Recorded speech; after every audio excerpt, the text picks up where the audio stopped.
Five accomplished Canadian women came together for an inspiring panel discussion on purpose, passion, and power. From military command to adaptive music therapy, community planning to public art, each woman brought a deeply personal story of breaking barriers and leading with intention. Moderated by Su Sahu of the Innisfil Indian Association. So today's conversation is going to be about very three powerful words: purpose, passion, and power. And each of these women, they have shown such remarkable success. But what interests us is the journey behind that success.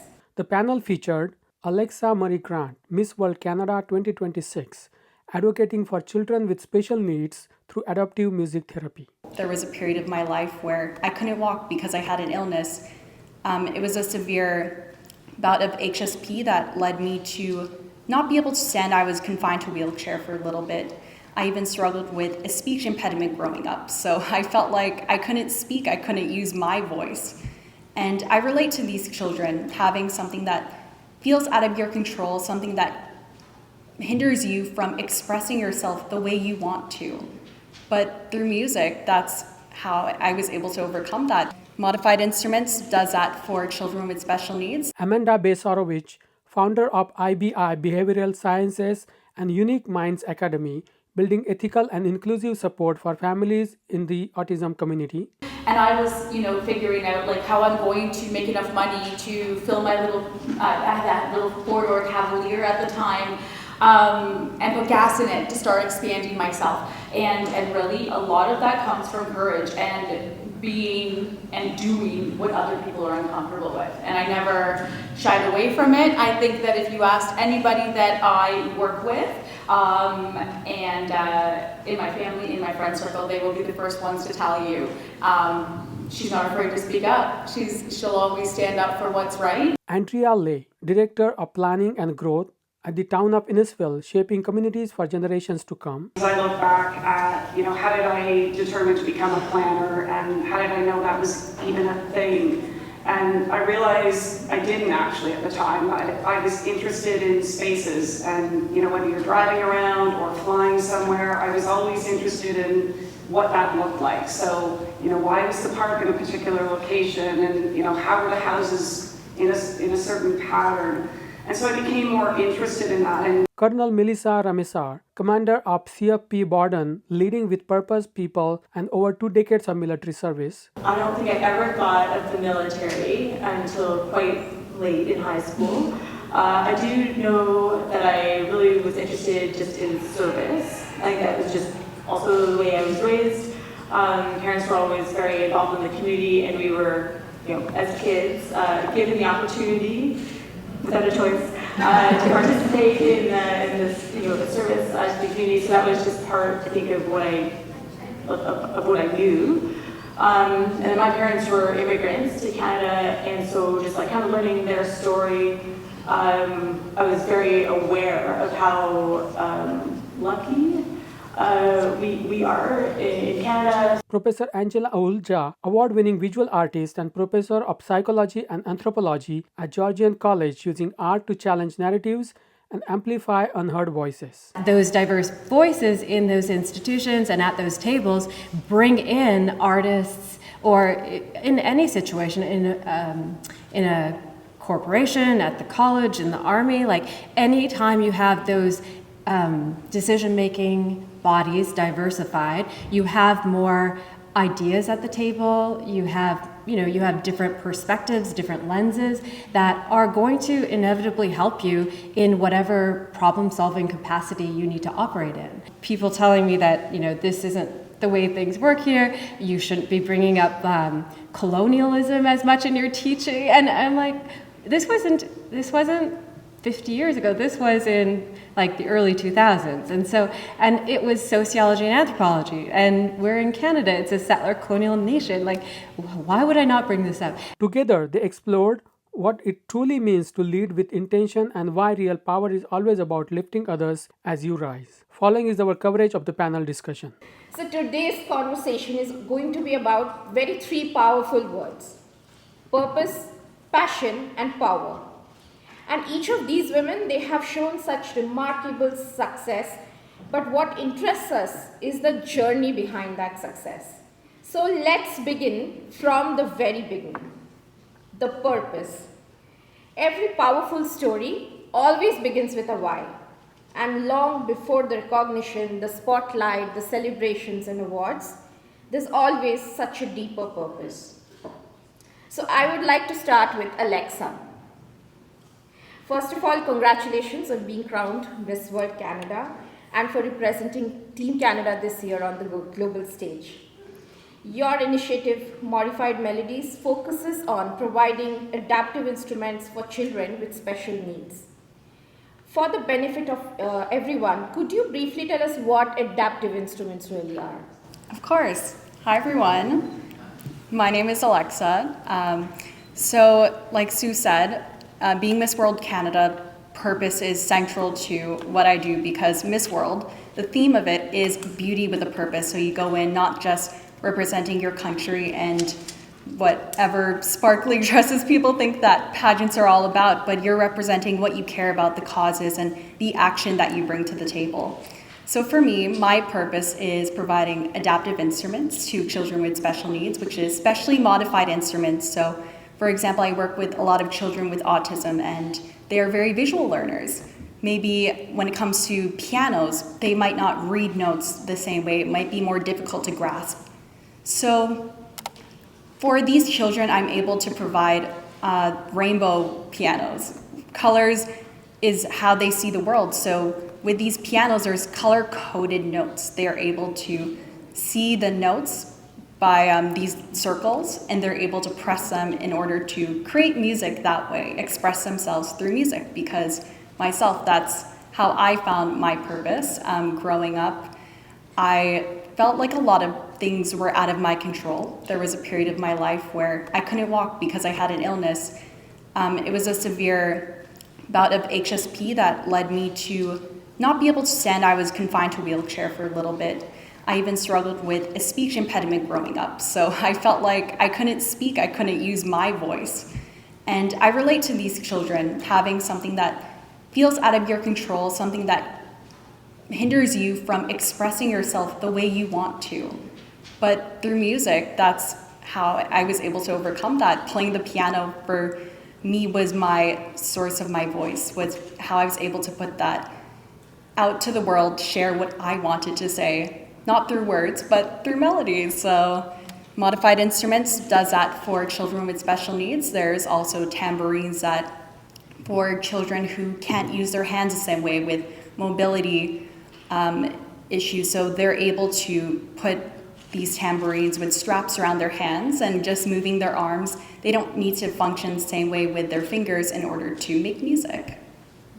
Thank you, Alexa. So that's where your name, Modified Melodies, your Beauty with a Purpose project comes from. So it's the modified instruments and melodies is where you found healing from your speech impairment. Of course, yes. So modified melodies, modified instruments, melodies. You have to have a catchy name to be able to promote these things. Okay, thank you so much. My next question would be to Amanda. Amanda, listening to Alexa's story, I found something powerful between the both of you. There was a bit of a connection in the way that both of you deal with kids and kids with special needs and autism as well, right? But both of you have found very different paths. Like she found it through musical therapy, you found it through healing, therapy, and probably education, right? So would you say your personal experiences also shaped this as your purpose, or was it something entirely different? Yeah, I would say that my own personal experience was really driven by my first sort of taste of the world of autism, and it was a lot of my studies came from post-secondary education in terms of studying in the autism behavioral science world, developmental services, as well as addictions treatment and prevention.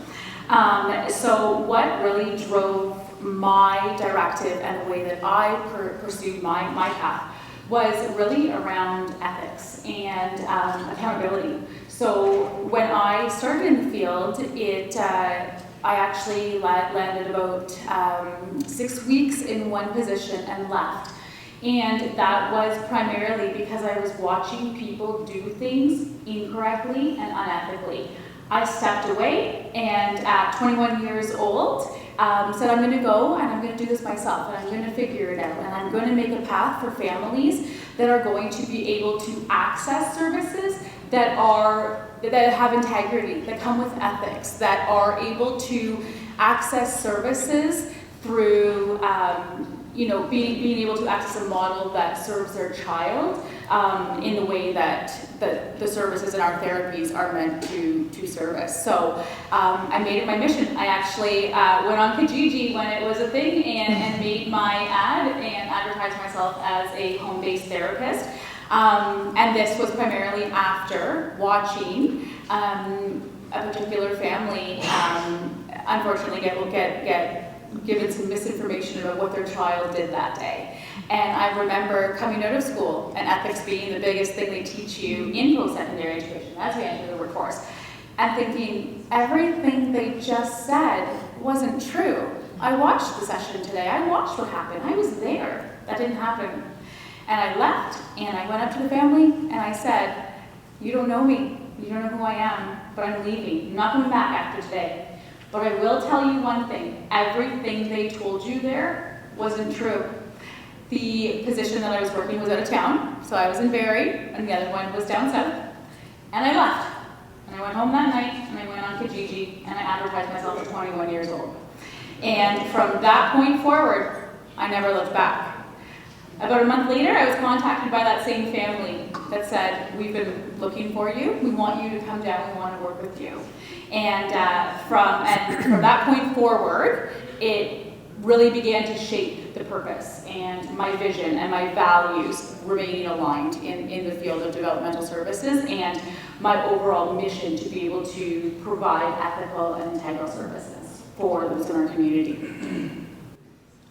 That's very inspiring. I mean, at 21 years of age, how did you get the strength to defy the system and live up to your values and integrity? Where did you find all that strength from? Because 21 is quite a young age where people are still figuring out what they really need to do with their life. Where did it come from? You know what? I've never ever been one to hold back. I've always been the one to stand up when something's not right. I'm not afraid of what people are going to think or say about me. I've always lived with boldness and courage to be able to sit back and know if it's not right, you're going to hear about it. And I think, from a very early age, it really was about resiliency and building thick skin to be able to speak up to what was uncomfortable. And, in my peer group at that time, and a lot of my girlfriends were still in college and university and just getting through. And I was, figuring out how I'm going to make enough money to fill my little, I had that little four-door Cavalier at the time, and put gas in it to start expanding myself. And really a lot of that comes from courage and being and doing what other people are uncomfortable with. And I never shied away from it. I think that if you asked anybody that I work with, and in my family, in my friend circle, they will be the first ones to tell you, she's not afraid to speak up. She'll always stand up for what's right, and I have always been that way. So I don't think that there's any other way that somebody would describe me, and it really comes from my heart feeling that rush when you feel that's not right. What are you doing? You can't do that. You can't act like that. You can't carry yourself like that. And I always describe that rush as my urge to push forward and speak up. So I think that speaks to who I am. And then going back to the other piece, the young gentleman that I moved in to help their family. I actually attended his very graduation. He did a high school graduation, and he's driving. He maintains a full-time job with the York Region Board. And he's a kiddo that is truly one of those success stories that when the proper supports are put in place, anything's possible for these kids, right? And it's really about being able to give them the voice and the avenue to become and be the best they can be. Thank you for that. I know I want to go on and on with this conversation, but we have a time limit. So we'll move on. My next question would be to Andrea. Both Alexa and Amanda spoke about their personal experiences, how it shaped their purpose. Do you ever find that your personal values or your personal experiences have influenced your professional purpose in municipal planning? And how did you discover your why in the planning service? Thanks. Certainly, I reflect on the stories and the experiences that they both shared, Alexis and Amanda, at this point. And I think it's interesting for me because I look back at, how did I determine to become a planner, and how did I know that was even a thing? And I realized I didn't actually at the time. I was interested in spaces, and whether you're driving around or flying somewhere, I was always interested in what that looked like. So, why was the park in a particular location, and how were the houses in a certain pattern? And so I became more interested in that. And you commented earlier, reflect on someone that made a difference. I can think of my first boss employer. I was working for municipal government, not in planning, and she was the one. She said, have you ever thought about going into planning? And I'm like, what is that? So. I've always said she was a great mentor, and she's one of the reasons that I do what I do now. But I realized as I started to look around at communities that, how you look at, the design pattern, how the streets are outlined, the infrastructure, all of that really is one component of it, but really those communities are designed about the people. And it's, trying to ensure that the communities are walkable, that there's safe places for them to access parks, that they're able to get the community services that they need in those areas, and really trying to look at each of those communities, what are their needs. And so as I do my job now, I've been in municipal planning for a little over 30 years, so everywhere that I work, it's what is the community like, what are the interests? And even within those, so within Innisfil, there are different opinions, different community experiences. So, within the town, Cookstown has a different experience than Alcona as a larger area, or Stroud, or any of our communities. They all have a different vibe to them. They all have different interests. So it's really about looking at those communities and how do we ensure they're diverse? How do we ensure more inclusive so that everybody's voices in that community are heard, and how we try and design those communities. Okay, so you mentioned about your mentor being the basic reason for you to moving into planning. Had your mentor not been there, would you still think you would go into planning, or no? Or would it be something entirely different? I think I would have eventually realized what planning was. So I did go to school for geography because of that sort of interest in places. I just didn't realize planning on its own was actually a separate career path that you could have considered. So I've become a strong advocate for many others that are, hey, if you don't know about planning, this is what it is. But also if you didn't do that, and this is your interest in sort of communities and how they form, consider becoming a planner. Okay. So it looks like it's personal experiences which are actually shaping the way we define our purpose. My next question would be to Colonel Ramessar. Your journey is inspiring. What first inspired you to pursue a career in the military? Was it something you have always dreamt of for yourself, or did it evolve over time? Thanks. I actually I don't think I ever thought of the military until quite late in high school. I do know that I really was interested just in service. I think that was just also the way I was raised.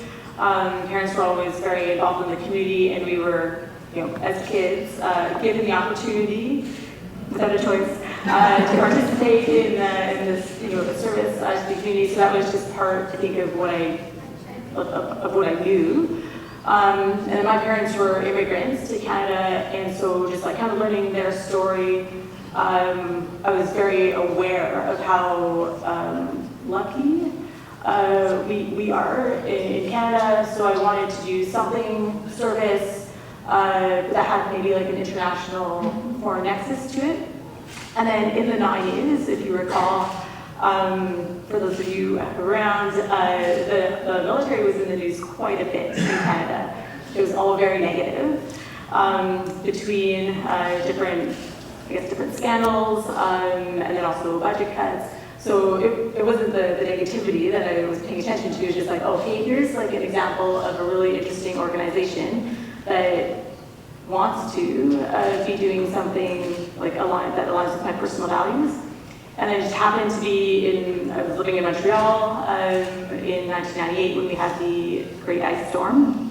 And I was in one of the areas that didn't have power for like 2 to 3 weeks, and then the Army came by and was involved in helping.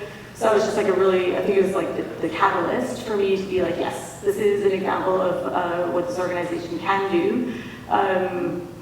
So I was just curious about it. So I honestly kind of joined out of curiosity, morbid curiosity. I was never planning on staying for an extended period of time. It was just like, let's see what this is about. And then yeah, 26 years later, I still kind of like it.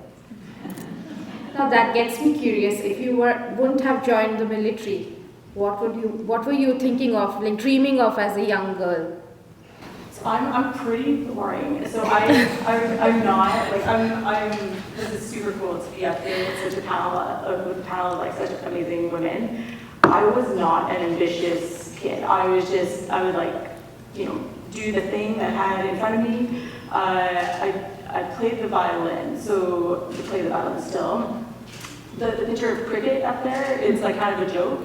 I don't actually play cricket. This is like a like a curiosity, like I'll just try it. So there was like a cricket tournament at some point in the last 10 years, and they asked me to play, so I kind of played. But my actual hobby and thing that I did as a kid was violin. So my older brother was a guitarist, and he started his career in music. So I think that was probably like my fallback. It wasn't necessarily like a thing that I was absolutely determined to do. I was just open to options. So I think really at the end of the day in stage F, which is like grade 12 and then first year of university in Quebec, I was thinking either engineering or music. Yeah. But you stayed back in the military. Yeah, exactly. Okay. Angela, your work as an artist and professor at Georgian College often explores identity, culture, and storytelling. Listening to Colonel Ramessar speak about purpose through service, do you see any parallels in your own work, or does your artistic purpose really come from a very different place? I mean, I can't say I've done anything like your contributions for sure, but I think in a different way. I mean, I've been teaching college students for over 20 years. I've been involved in public art projects in the community here, as well as in different places across Canada. So I think what's common perhaps is that connection with community and the attunement towards local and national communities as well, because I mean, I could just make art at my desk at home in my studio, but the piece of it that is more meaningful to me is to use it as a form of communication. So just, it's a different form, somebody could write a book, somebody could write a speech, or you could do art. And to have that out there and to have people come to it from my community, I grew up in British Columbia, so I have some public artwork in Vancouver, and just to see how different individuals, different communities and demographics react to the same artwork is very interesting. And quite often they get something different from it, person to person, or group to group, or region to region even. So for that like I find that very meaningful, because it's a way, like I mean, I suppose you could frame it as a contribution in the sense that we have so much going on in our world, so much difficulty, so much strife, as I'm sure you have dealt with in your career, that if you have artwork that is uplifting, which is what I try to do with my public artwork especially, that gives some solace in a difficult world or a difficult time. If you're walking past public artwork and you're having a tough time, like there's public artwork at RVH. They have a whole department devoted to it. And the reason being that, you may not have time to go to a therapist or to meditate or to work things out, but to have these moments through the day that are often unexpected, that give you some sense of peacefulness or sense of hope or sense of like just a little bit of inspiration. I think public art really serves that function and gets, like, for me as an artist, like gets me in dialogue with different groups and communities as well. And why would you choose art? Was it your passion right from your birth, or did it just happen to you? When I was, I think pretty much all kids like to do art of some kind, yes. Right? It's only when we start to be a little bit older that we're like, I'm not good at art, I can't do this. But it's still fun. Like, even if you did it, it would probably still be fun. I'm sure, like, lots of us as parents, like, when I had my kids, I was really excited to do, like, Play-Doh again or Light Bright again and all of these things. So, I mean, there's that... So I've always enjoyed that engagement with artistic pursuits, but I left it. So when I went to post-secondary education, I did my degrees in sociology and anthropology, and grad school is the same thing.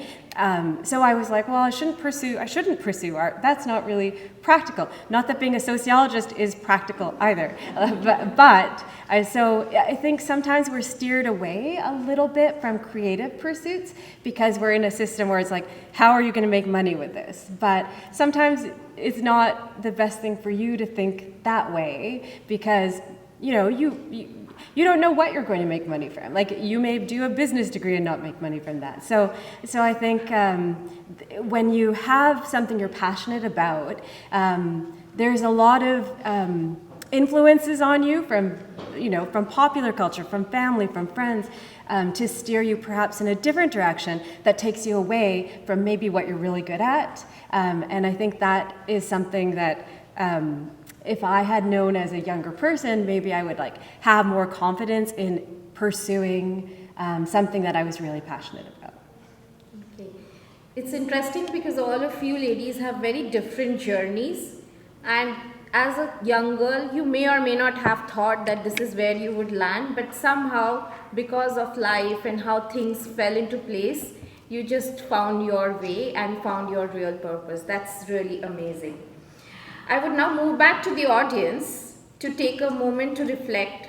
What do you think drives your purpose every day? Would anybody want to share? Hi, my name is Sarah, and actually I came here because my son attends Amanda's school, Unique Minds Academy. I will say that my background is in journalism, and in the last 12 years of my son's life, it has been a journey. We have gone through every up and down you can imagine. The struggles are there, but the wins are there also.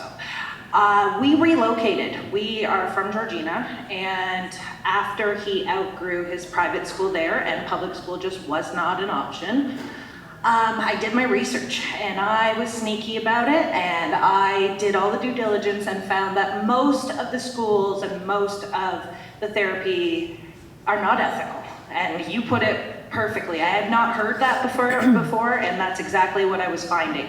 So we relocated, we came to UMA, and I guess I just wanted to share that that is a life-changing experience for our entire family. And now that my son is in a safe, supported environment, I can work on my purpose. And he's the thing that drives me. So I'm here to get empowered and realize that I can take the power back for the community.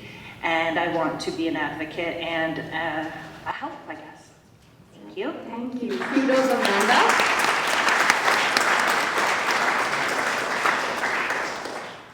So purpose is what gives us the direction, but purpose alone will never be enough. What truly keeps us moving forward is our passion. Because purpose is the foundation, but passion is what makes us keep showing up again and again, even when the path is so challenging. Colonel Ramessar, in the military, passion and discipline, they go hand in hand. What do you think fuels your drive every day while you are leading and mentoring others? It's funny because passion or discipline is a core piece of the military, and I am probably the least disciplined person I know. But it works. it works, and I think that actually enables like a different type of leadership approach. I love this question, and there's probably like a 4-hour version probably of the answer. But I think the shorter one is it's about like people. Because even like regardless of the different areas that I've been posted in or worked in, like some jobs we get posted around. I get posted around every 2 or so years. So and the job changes, even though it just stays within the framework of being an engineer officer in the Army. But regardless of what I'm doing, whether it's on deployments or in a staff job in Ottawa, or commanding a smaller group or a larger group right now, where we have around like 6,000 people that I'm responsible for, it always just comes down to people.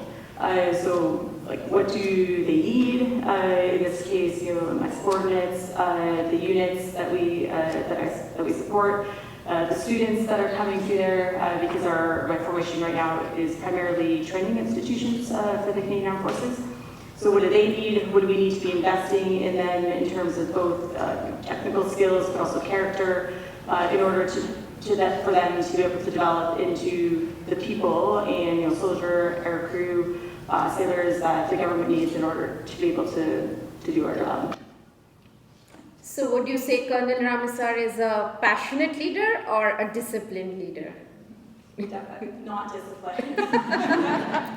I think passionate, and I have to thank the Army actually for providing me a little bit of a structure so I can be a bit disciplined in my life. Okay. So Colonel just spoke about discipline and high stakes leadership. My next question would be for Alexa. You operate in a very public space where the expectations are so high and criticism comes very quickly. How do you think you are balancing your passion and discipline while representing Canada and advocating your cause? I think over time I learned not to let the opinions of others define me. Going into pageantry at first, actually, I think I had the idea that a lot of people have about what it is very surface level, and you're going there because you want to feel pretty, you want to feel feminine. And in that mindset, I had a lot of failure that I actually experienced because I would go in thinking, oh, I want to win this because I'm going to be the most personable person. I'm going to stand out with my outfits. And I ended up having a lot of losses and not placing at competitions while wearing a Canada sash. And that hit differently, knowing that I felt like I wasn't just disappointing myself in the expectations I had, but also the expectations of the people who are supporting me, supporting Canada. And this time around, going for Miss World, because this isn't my first title that I've held, I thought that I wanted to just be myself. I wanted to try one last time to enter this competition, but I'm there to make friends because that's where I've met most of my best friends in my life, actually through pageantry. I wanted to meet other girls, be able to promote the cause that I ended up founding, Modified Melodies. And through that, I also had the mindset that, okay, I can go in and I could win this thing, but I could also lose, and I'm actually okay with that. So learning to accept that and going in with almost like a nonchalant, carefree mindset, but knowing that your purpose is driven by something deeper, that's allowed me to focus on what matters to me. So when I'm out there doing interviews or posting, like you said, being in the public eye, that's what I like to highlight. I don't necessarily feel that drive to be as flashy, to wear the crown at all times like maybe some girls do, but it's really to promote what's true to my heart and be myself. Thank you. Okay, my next question is for Angela. When we talk about passion, usually it's the artistic fields which comes into people's mind. Art can be a personal expression or even a social commentary. How are you balancing your creative work that is personally meaningful to you while also challenging or inspiring the society? Yeah, that's a good question. Let me put this on. That's a good question, Sue. I think it's difficult when you have different audiences. So, like I'll have like my students, I'll have audiences that like go to art galleries. Some people don't go to art galleries, they just see art in public spaces. So and then there's different communities, right? There's like communities that are people of color, communities that are mixed, so audiences and the way that they would interpret the artwork really, like there's that element in there.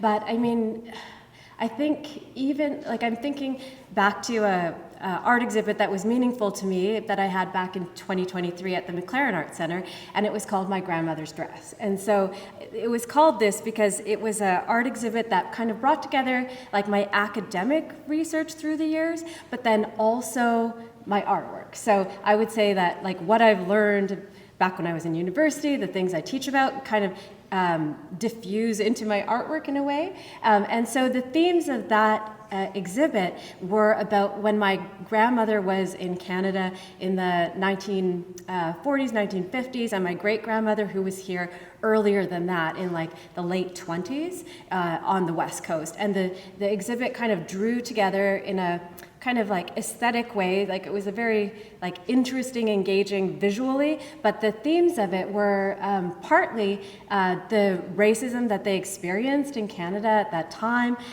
what they went through, the kind of like the people they left behind, the communities they made here, how did they make those communities at that time in the 20s, 30s, 40s, 50s, when you didn't have very many South Asians in Canada whatsoever, when they were among the first that were here, and people didn't necessarily know how to react to them.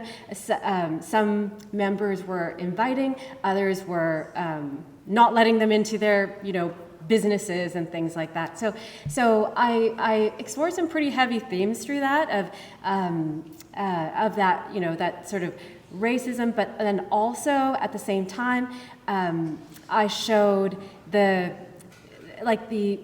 community building, I guess you could call it, and how especially women of my grandmother and great-grandmother's generation were, even though they were under pressure to assimilate very strictly into dominant Canadian society, they still modified and hybridized their cultural practices and continued them on in different ways. So even though they didn't, like when they came to Canada, they had to change their way of dressing entirely. They wore like Western dresses instead of their Punjabi suits. They still covered their heads with scarves because that's part of the Sikh religion, to cover your head, and they didn't want to let that go, even though they were like, okay, we'll wear a long dress, we won't wear our clothes, but we can't just give that up too. But you see these old photographs from all these family photo albums where they kind of modify it too, where if you think of Hollywood stars of the 40s and 50s and how they wore different scarves and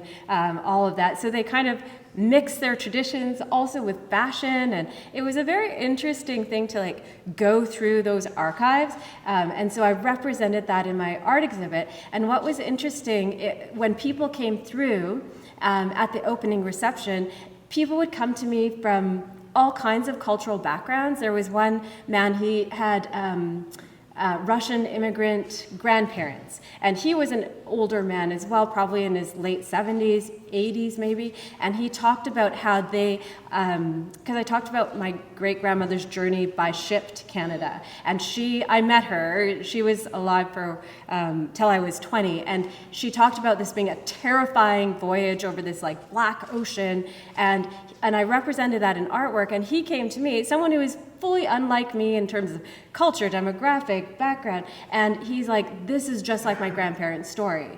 And I had numerous people of all kinds of walks of life come up to me through the exhibit and say, oh, this is what this is what my ancestors also experienced. And that was interesting because even though it was coming from my experience and my history, you saw these connections across different groups of Canadians. Because, unless you are First Nation, unless you're Indigenous, you are an immigrant here. And so that was, I think, really meaningful. And it was interesting to see, I was obviously passionate about this topic because today we see a resurgence of the same kind of racism that my great-grandparents and my grandparents had when they came to Canada. The exact same things are being said. The old archival newspaper clippings that I had in my exhibit people are saying the same things all over social media, and sometimes worse. So it's, it's like history is never just like, we're here and we get better, better, better. There's always ups and downs. And so I think like being on that all the time, like as a artist, as an academic, to pull those things out, to discuss those things, and like grapple with those issues we're having today and disagreements we're having today. I think artwork can be an entry point into it, and a way to like actually like discuss rather than just kind of be polarized about it. Yeah, I can see how passionate you are about this topic. Thank you, Angela, for that. Entrepreneurship is often described as a business, but in many ways, I feel it's a form of creative genius. Amanda, do you think Angela's point about creating impact through creativity also resonates with you, how you approach with building your organizations? I think that our stories are very different, right? And I think that that's what kind of drives everybody's own personal experience. So when we talk about passion, I feel yours and sort of where your roots are, and I think that that's really powerful. My passion and drive in entrepreneurship comes from a very different standpoint. Mine comes from people. My passion is really in investing in the people around me, investing in your village, your circle, the people that work with me. You will never hear me say, we employ between all of our locations about 150 professionals, and you will never hear me say the people that work for me. It is always the people that work with me. I take a lot of time, a lot of pride to invest in people and those that work with me, and really understanding, throughout entrepreneurship, you'll always have those people that are on the sidelines and have an opinion about what you're doing. You'll have those people that want to throw their judgment out, and it's really about settling the noise, pushing it out, and always remembering why you're here, what your purpose is. And I think that once you really define that, that's where it really becomes something meaningful, right? And you really have to understand that not everybody deserves a spot at your table. And having to please people consistently and say yes to everything. The minute you start to say, no, I just really don't want to go. I just really don't want to be there. I'm okay, I'm going to pass up on that invite. That builds a level of resiliency and your own level of empowerment within yourself. And I think that at the end of the day, when it really comes down to it,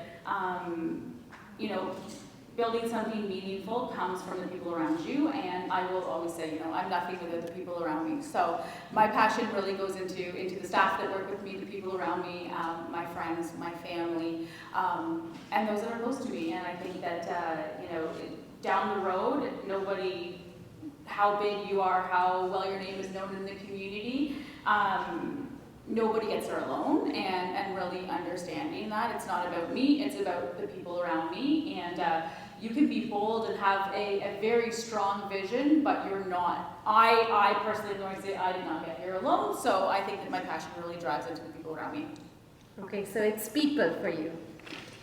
Moving on to Andrea, with more than 30 years in municipal leadership, you have probably faced many complex challenges by now.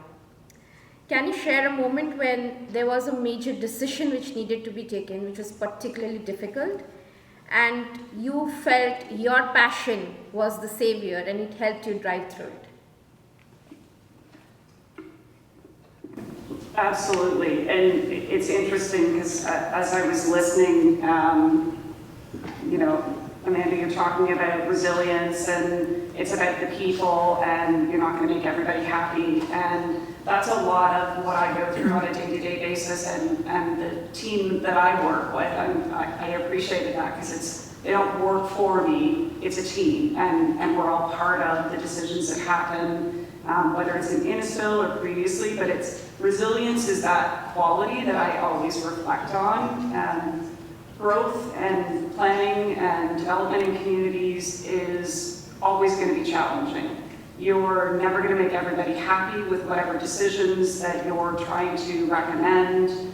And so really it's always about a balance. So listening to people, trying to hear their side of the story, because there's always multiple stories in every application that we receive or any decision we're going to be making. And it's trying to balance those competing interests, those competing sort of values that everybody has, and trying to come up with how growth should happen and a recommendation back to, from that.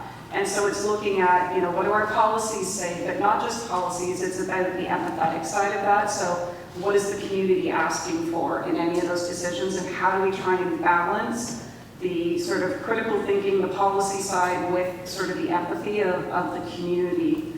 And, you're not going to make everybody happy in those decisions. And so, over the years, I think people have said, oh, you have to have thick skin to do this job, right?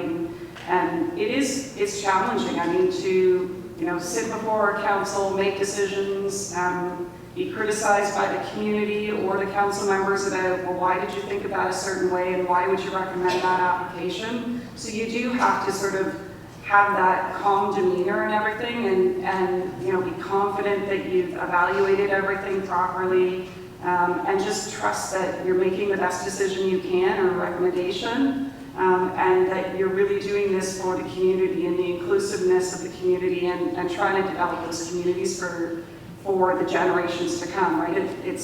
I think about it in terms of my kids and eventually hopefully their kids, but like, we're doing this for the generations to come, and trying to ensure that those communities reflect the values of the people that are in them. Thank you, Andrea.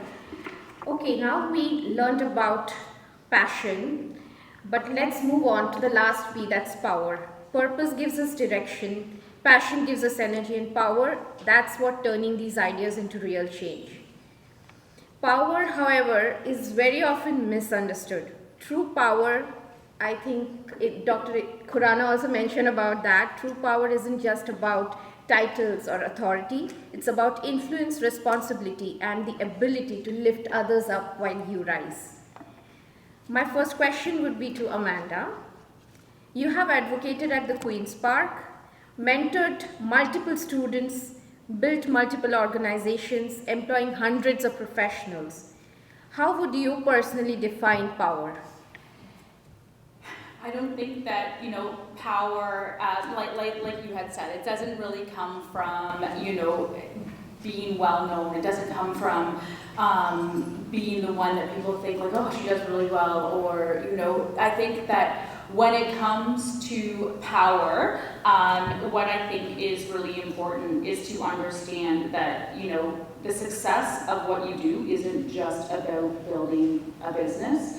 It's about utilizing your platforms in order to advocate for that change, in order to be able to bring forward the uncomfortable conversations, bring forward the areas that you see are in need of change, bringing forward, meaningful change that needs to happen. And you know what, everybody can sit and talk about something that needs to happen, but if you don't take change and you want to take charge to make the difference of, what you're looking to accomplish, you're not going to go anywhere. So I think that, the change and everything comes from the power of courage, speaking up, not being afraid to speak up, and really standing true in your vision and your values of who you are to be able to create that change. And as you had alluded, it was there was a really big funding overhaul in our province to children with special needs back in 2017. And it led through to 2019, and then they finally cut the program off. And so we rallied all of our parents together, and we headed out to Queen's Park, and we stood there and shared the stories and advocated. And maybe that wasn't enough. So in turn, I reached out. We got the Premier of Ontario in our clinics as well, and I had him come up, and I had him do a tour with us firsthand in our clinics to see what we are doing makes a difference. And having him up here in our community the day that he was up, the following week, all of the funding overhaul paused, and they reinstated all of the provincial funding, which was really, really important and also really powerful, because it was me who stayed there behind the email, resilient and persistent on getting a response from the premier. And I think that alone kind of shows, the power of your voice, the power of persistence, and being able to really push through. Because it came and it happened, and the discomfort of putting yourself out there and not being afraid provoked and invoked the change that we were all looking for. Thank you, Amanda. Moving on to Andrea. In public leadership roles like yours, decisions affect thousands of people. How are you ensuring your influence and your position is creating a tangible change in the community? Thanks. I reflected on this, and I think about, you had said we were talking about purpose, passion, and power. And power is interesting when I think about the role I have working in, the public sector and in developing communities. And really, it's not about authority; it's about responsibility. It's about ensuring that with every application, with every decision we're making, any analysis as a planner we're making, that we're looking at that with the appropriate level of care, with the authority that needs to be there, and ensuring we have the experiences. So not asking, someone in the team to make a decision or present an application when they're not feeling comfortable, that they don't have the experience yet to do that. So ensuring that I give them that confidence and work with them in order to do that. So as a leader here in Innisfil, I have a responsibility to work within the team to build them up. See them, in many cases, they don't see where they already have positive skills. And so, that is a responsibility, is to lead them, to help them and coach them and encourage them every day to go, no, you actually can sit in a room like this in front of council, and you may not do it right the first time. And that's okay, because I'll be here to help you along the way. And, when things don't go well or we get criticized, then I'm going to be the first one there to step in and say, that's on me as much as it is on them. So it's a responsibility as a leader to ensure that we're informed, we're analyzing things, we're listening to the community as we bring recommendations forward to try and do the best that we can for this community. Thank you, Andrea. Moving on to Colonel Ramessar. Leadership in the military comes with great responsibility. From international missions to domestic leadership, how are you balancing your authority with empowerment? That's an interesting one. So I can also talk about the power piece. I feel like there's maybe two components that always operate together. There's a personal component, this is how I see it, personal component, and then there's the role component.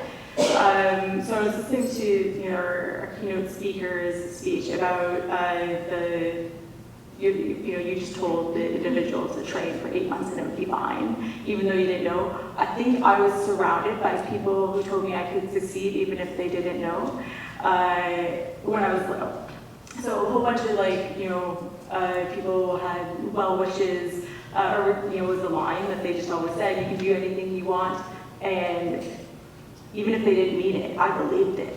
So I just took that to the bank, and very naively, I guess, just truly believed that whatever opened my mind to was possible. But importantly, it created a bit of a stubbornness to be able to together determine whatever was most relevant or important thing that we needed to be doing, and then stick with it and just plow through whatever obstacles are there. So then in a military context, there is a lot of role authority that comes with both positions and ranks. My experience has all been greatly influenced by one of the first things that was told to me when I first started. So it's around 2004, after I finished schooling through the military, you get your first job and you're responsible for a platoon of mechanics. So 22-year-old, and in the Army, you're assigned, in this platoon, there's a warrant officer who actually has way more experience, 25 years or something in the Army. So I'm in charge, but I'm really not. It's really the warrant that actually is telling me a whole bunch of stuff. And one of the first things he told me was, hey ma'am, whoever uses rank first loses.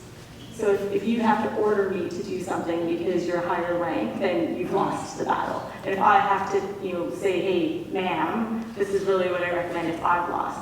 It's all about influence and also being able to communicate and work together to be able to find whatever the right decision is. But a lot of actually what you were saying earlier. So it's true, there's a whole bunch of role in rank authority, which I think is just, it exists. But then how do we actually use that in order to be able to navigate the situation, I think is the most important. Okay, thank you. Moving on to Angela, your creative work amplifies voices that are often unheard. How are you using art as that form of power to challenge narratives? Yeah, I think if you look at artwork, it tends to be like artwork around the world is criticized for being overrepresented by male artists for one. And there's been statistics and studies on this, but go to any gallery and it'll be the ratio of male to female artists will be just out of completely out of proportion. So there's that sense of it where just being having female artists out there who are actually, having exhibits or having public artwork, I think is something to change that. And I think too, the more that we kind of change those institutions, as they become more diverse, whether that's gender or ethnicity or anything else, then you might have less of that bias built into the decision-making power in those institutions. And you might see that those diverse voices in those institutions and at those tables bring in artists, or in any situation, in a corporation, at the college, in the army, anytime you have those decision-making bodies diversified, you have more ideas at the table, you have different perspectives, different lenses that are going to inevitably help you in whatever problem-solving capacity you need to operate in. And so in my world, it's been difficult even just as a college professor, I remember early on just creating courses, and I wanted to create a gender studies course because there was 0 gender studies courses I was at Humber College at the time, and there was no critical perspectives on a lot of things. And when I did bring them in, I was met with a lot of resistance and people telling me that this isn't the way things work here. You shouldn't be bringing up colonialism as much in your teaching. And I'm like, this wasn't 50 years ago. This was in the early 2000s. And it was sociology and anthropology. And we're in Canada. It's a settler colonial nation. Why would I not bring this up? And I remember one dean telling me that I should look at the good side of colonialism and I was just flabbergasted by that. So those were the odd comments I had to navigate diplomatically, right? And so it's sort of incremental, it's very slow when you don't have people who understand these things at the table making those decisions. So in the art world, I find I do have, once you have, and I'm on a board, I'm on a programming committee at the McLaren, so I see the different artwork coming in, and I see the people at the table who are, being more open to artwork that is not what they traditionally see, because they're starting to see what's being communicated there and how it's relevant to them and to everybody, and how it's nice to break out of the tradition that's there. So I think my artwork represents that in many ways it calls into question things around gender and racism and colonialism and in a way that I hope will be thought-provoking to people, and in a way that is subtle that you might have to sort of figure out a little bit. So I think kind of pushing the envelope is a good thing. It at least starts conversations and breaks down those like traditional power structures. Okay, thank you, Angela, for that. My next question is for Alexa. With the visibility you have at Miss World platform, how are you balancing that public attention while also being able to create a meaningful impact for the causes you are championing?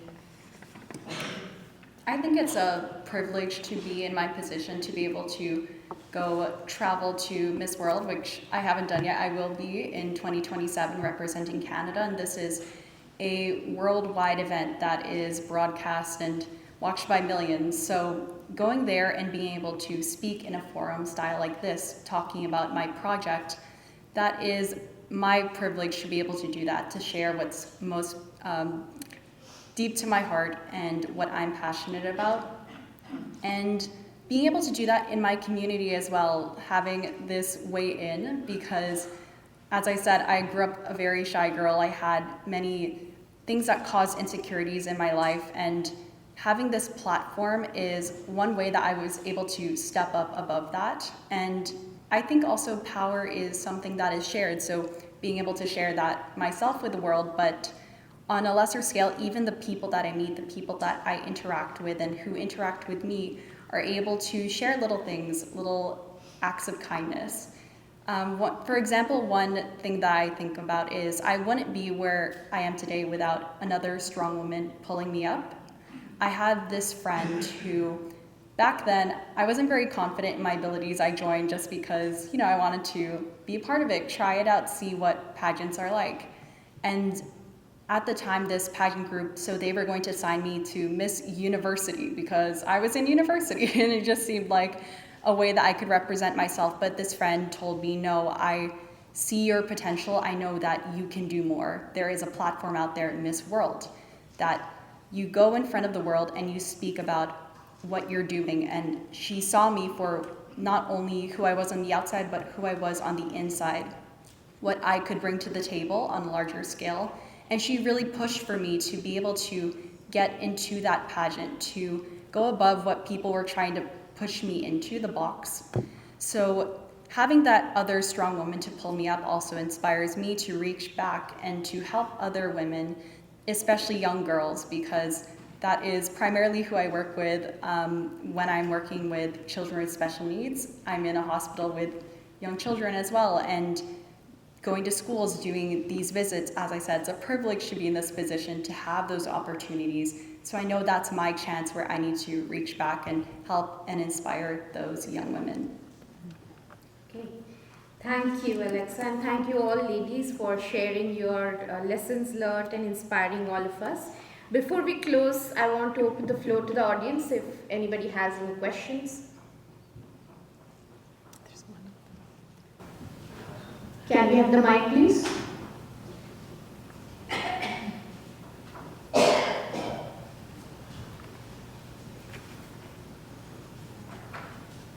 I don't really have like a question. I just wanted to say like specifically like Angela and Amanda, like what you both have been saying is like blowing my mind, and just realizing like the intersections of like what you were saying, Angela, about like colonialism and racism, and recognizing that like immigrants built this country, and specifically like immigrant women have been building this country for like generations and still will be, and just recognizing that like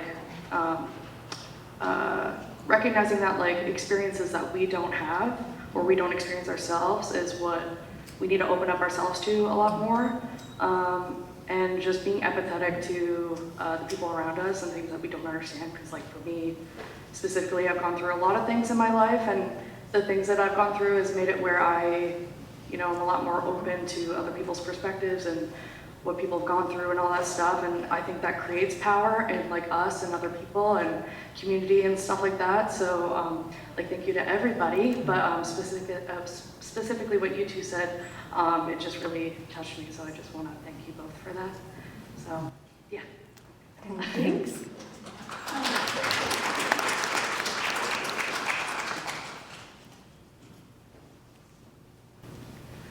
Thank you all so much. That was, I learned a lot and enjoyed listening to each of you.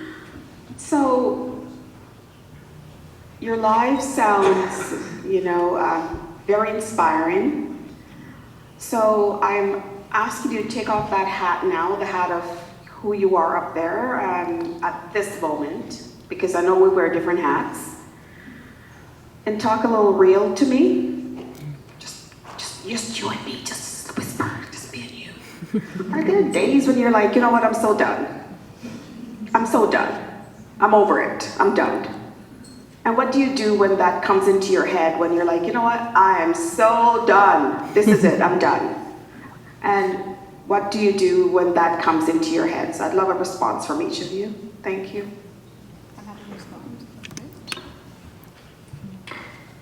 So I'll start because this is a very hot topic in 2026, and I think that there's so many people I've talked to lately that I said, do you kind of feel that 2026 just kind of sucks right now? Like, it's kind of like everything, people are different, moods are different, finances are tight for people, people that you thought were in your corner really might not be in your corner. And so to answer that, I confidently have to say it's my mindset. You can have your days where you sit there and you feel all the pity for yourself, the weight of the world, and nothing's going right, and you may as well just give up because who cares right now, And I think that mindset is something that you truly have to train yourself in, right? You can get in that hole and you can sit there, but get out, right? And know your limits. Know when you're going to jump out of that hole. Let yourself feel it, let yourself be part of it, but also know that you're not alone. And I have an amazing network of female entrepreneur colleagues and friends and family and outreach and people in the field that I can easily reach out to and say, like, are you experiencing this? Does it feel like this? And to really have, like you said, that real minute and showing that we're not all strong. We are weak. We can be weak. And, having somebody that you can go to that just gives you that nervous system regulation is key, right? And I think that having the right circle of people and having the right mindset to shift and go, but I can do this because I am here for a reason. I'm here for a purpose. Let me pull myself together, start prioritizing it, and then retrain your own thoughts, right? Retrain yourself to think, like, what do I have to do to get back on track? And whatever that looks like for you, is ultimately your outcome. But I think that everybody right now, that at least in my world, and especially in developmental services and funding and projects and moves, and there's a lot of heaviness in the world right now. And I think that everybody has to sit here and say, like, when are we all going to sort of take the horns and make the change, right? When are we going to step forward and be like, we're not just going to sit in the backdrop and let it affect us? Like, stand up physically and feel that change, right? And that change starts with us after having our sucky baby moment and letting us, feel down and out about ourselves, right? Because we all do feel there. So I think that's sort of my piece to answer your question. Thank you, Amanda. I think, Angela, you had something to say? Sure. Yeah, I could talk about this a lot because this happens to me quite often. I mean, even throughout the day, moments of like, I'll read something or something will be on the news or, there's genocide going on in the world. There's all kinds of heavy things from national to just in your own home, right? And sometimes those things like, it's like death by 1,000 cuts, and one day they just, or some parts of the day they just overwhelm. And I feel like, and I think that's okay. Like, you can't be a superhuman, right? Like, you can't never let those things bother you.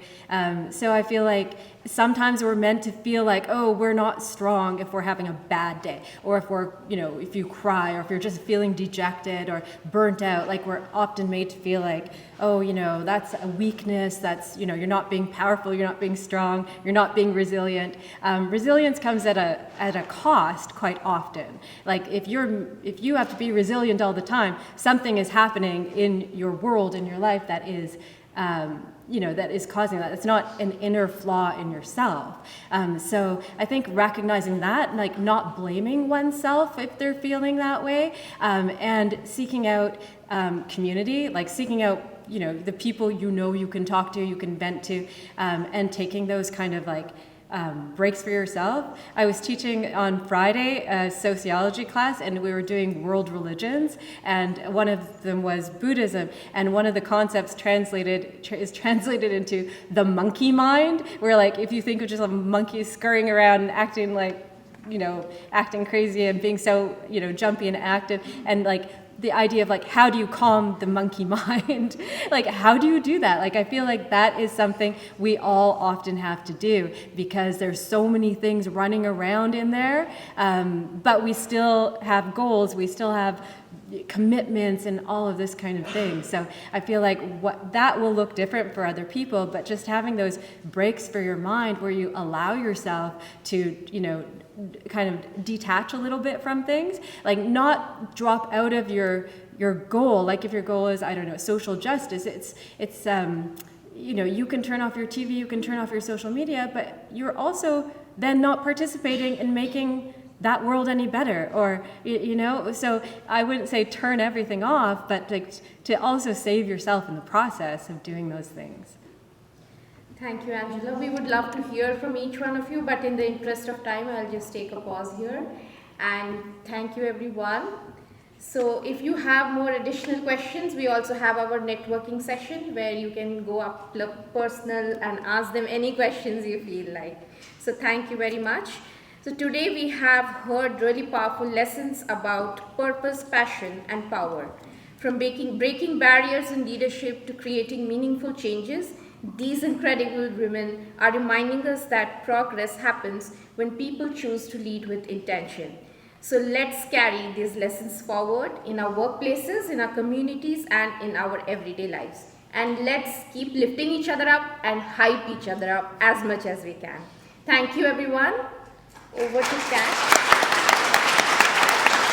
For Simcoe Community Media, I am Deepak Bidwai. This story was supported by the Local Journalism Initiative.